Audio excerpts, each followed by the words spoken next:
धरती के स्वर्ग कश्मीर का आनंद लें नागफनी टूर्स एंड ट्रेवल्स के साथ, जो आपको देते हैं शुद्ध शाकाहारी भोजन।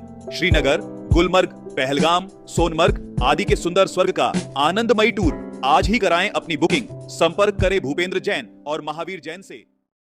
जिज्ञासा ये है कि कहीं कहीं बोलते हैं कि पुष्प से स्थापना करनी चाहिए और कहीं बोलते हैं कि शेष अक्षर से स्थापना करनी चाहिए, तो गुरुदेव सही क्या है?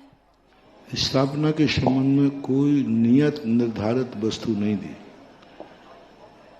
पूज्यवर चामुंडराय आचार्य महाराज ने 40 साल के अंदर तंदुल की स्थापना करने का उल्लेख किया है कि तंदुल आदि में स्थापना करना चाहिए।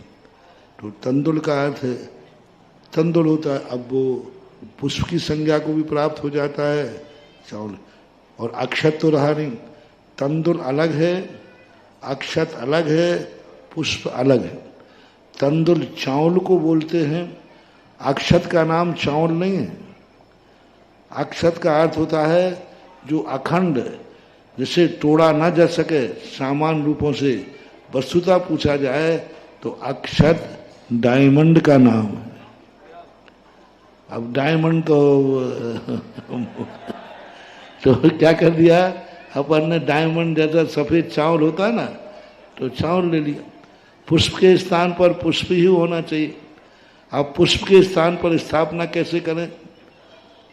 पुष्प तो कौन से फूल से करें? गुलाब के फूल से, कमल के फूल से, किससे करें? इसलिए पुष्प की स्थापना नहीं बताई थी। पुष्प की स्थापना बताई नहीं क्योंकि पुष्प वनस्पति काय है, वो खुद अपने आप में उसमें जीव है। जिसमें पहले से ही कोई जीव हो उसमें दूसरे की स्थापना नहीं की जाती है। स्पष्ट कहा है, जो एक बार किसी ने स्थापित कर दिया उसमें दूसरी स्थापना नहीं की जा सकती। तो जो वस्तुतः पुष्प होते हैं इनमें तो सचित्र हैं, ये जीव हैं, और जीव जब उसमें है, पहले से ही साक्षात है, तो फिर साक्षात में स्थापना नहीं की जाती। और अक्षत में हम स्थापन नहीं कर सकते क्योंकि चावलों में अक्षत की स्थापना हो चुकी है। तो ना तो अक्षत से स्थापना करना है, ना पुष्प से स्थापना करना है। उन चावलों से स्थापना करना है जिनको ना अभी अक्षत बनाया गया है और ना अभी पुष्प बनाया गया। यदि पुष्प बना लिया अपन ने, ये पुष्प हैं, तो उनसे स्थापना नहीं होगी क्योंकि वो सचित होते हैं।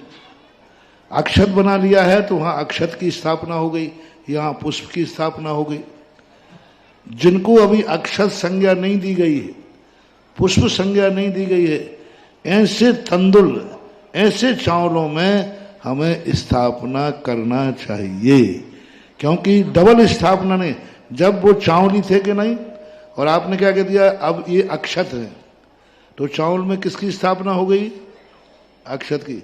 ये रंग करके पुष्प हैं, तो उन चावलों में किसकी स्थापना हो गई? पुष्प की। और डबल स्थापना होती नहीं है, स्थापना की स्थापना नहीं होती। इसलिए उन्होंने तंदुल में, चावल में आदि में स्थापना करने का उल्लेख किया है। बस अर्थ इतना समझो, जिसमें अन्य कोई स्थापित नहीं है, अन्य कोई जीव आदि नहीं है, उन वस्तुओं की स्थापना, उनमें स्थापना की जाती है।